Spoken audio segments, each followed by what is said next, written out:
I'm just going to download it as a JPEG for this. They're smaller. So again, I'm just going to pause it while I save it. Okay, so again, that's saved. However, at the moment, it'll be quite a big picture file, and this is what I recommend you do with all your pictures on your website, and that is to compress them down to a smaller size. It will just help with page speeds and performance. So for that, it's free, really easy to use. tinypng.com, and all you need to do is drag or upload your image here. That didn't work, so we'll do it again. And you can see there, compresses it, and it's gone from nearly 144 to just under 53 kilobytes, 63% smaller, so that's pretty good. And download that again. So as you can see, it's downloaded again, just down here. So now we'll come back to the WordPress editor and upload that. So we click on set featured image, just drag it into the image files.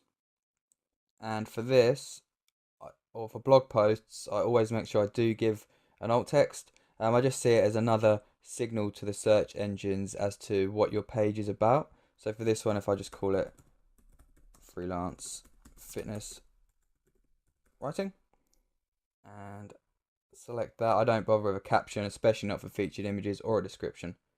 So select, and that's uploaded our featured image. So the next thing we need to do is edit some of the Yoast settings, so the search engine optimization stuff. So we come up to the Y up here for our Yoast plugin, click that, and at the moment this is how it's looking in the search engines. Nothing there. What you'll find, I actually just deleted this, but by default there will be a title here with some little purple blocks. You can get rid of that though, as what I prefer to do is use the main page title. So I'm going to copy that and then come back to this Yoast plugin, come back to the snippet, and then I'll just paste that in there. So there's the title. Then we'll do the slug, so the bit that comes after our URL. So I'm going to type freelance, separate everything with a hyphen, fitness writing. So then that's how that will appear. And then the last bit we've got to edit, the description here. You can switch between desktop and mobile just to see how that will look. Doesn't look too much different on each device nowadays, but it's there just for you to have a look at. So then our description, I'll just pause the video for 30 seconds while I think about and quickly write this one. I'll be right back with you. Okay, so I've just written that. Didn't actually take me that long to think about. It was pretty basic, but we've got description in there now. It's just about the perfect length. If I'd have written too much more, as you can see, it would have gone orange because that's too long. What will happen there is it will get truncated at the end here. So it's better, I think, if the searcher can see the entire description. And of course, we've got highlighted here our key phrase as well. So it's a good idea to try and get that into the description if you can. I'd have also been better off getting it into the title, but for this example, I won't worry about it. So that's all that done. We can close that.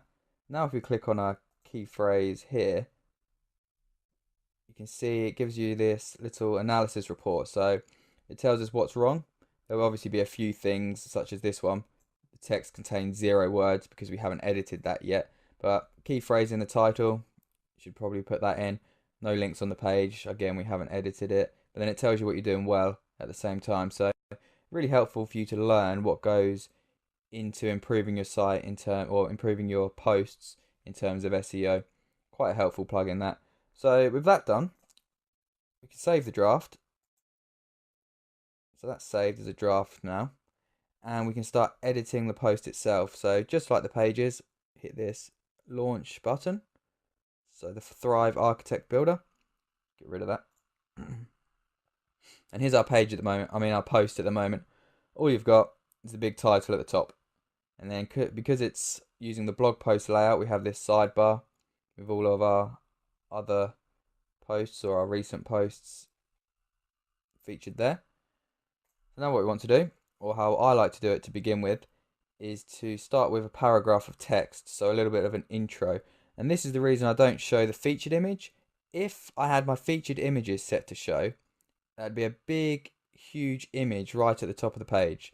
So before the reader even gets to your content, they've got to scroll past the header, the title obviously, and then this big image before they even get to any content.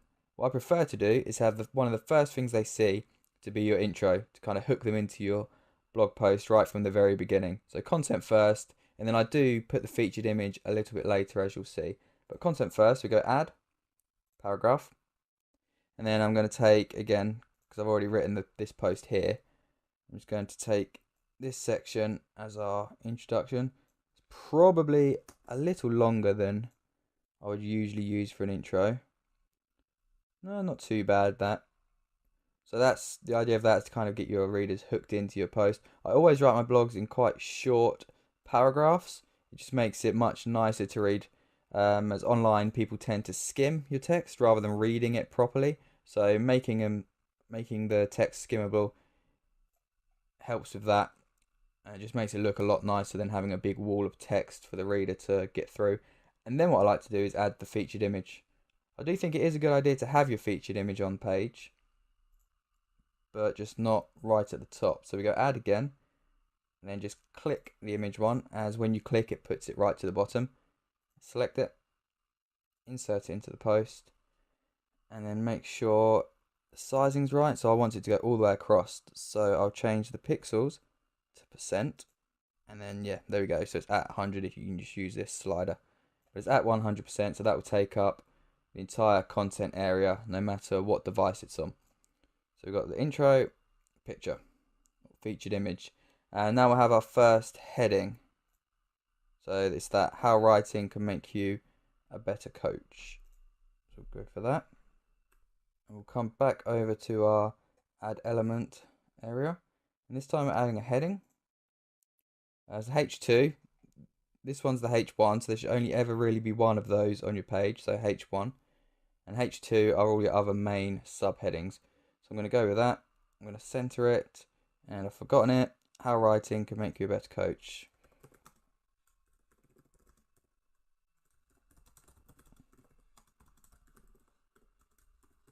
So put that in there, and just to make it stand out a little bit more, I'll come across and I'll add a highlight to it. So a black one, keeping in with the site's theme. So it's this one here, text highlight. It just kind of adds a background behind your text. And then the color of this, of course, I'm now going to go with that gold as usual. So you can paste that into, didn't work, into there. Maybe I didn't copy it properly. See?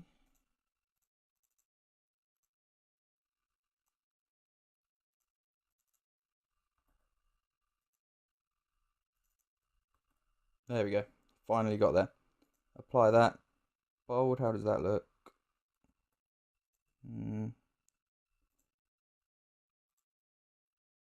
Okay, we'll go with that.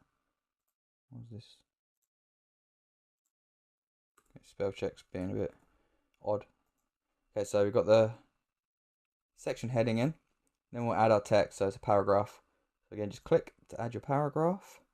I'll come back and add this little bit of text here.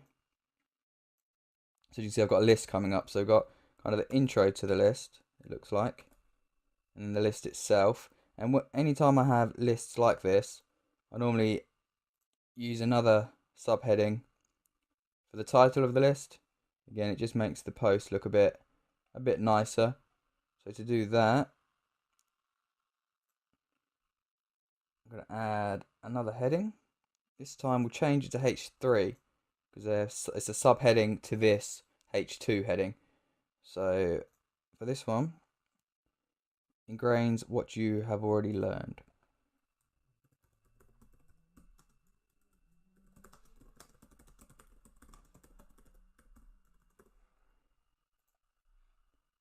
And again, I'm going to make a little background for it. So I'm going to go the opposite to this one. I have the highlight be gold here. Ooh, go and copy it again. This reminds me, actually, what you can do. As I've copied that in there, add it to your colours. Add as a favourite. So all I've done there is under my colours, I've clicked the plus and added it as a favourite. Now I won't have to keep copying that colour. It will just be there for me. So I can apply that. And I'll leave that as it is. Where did the rest of the text go?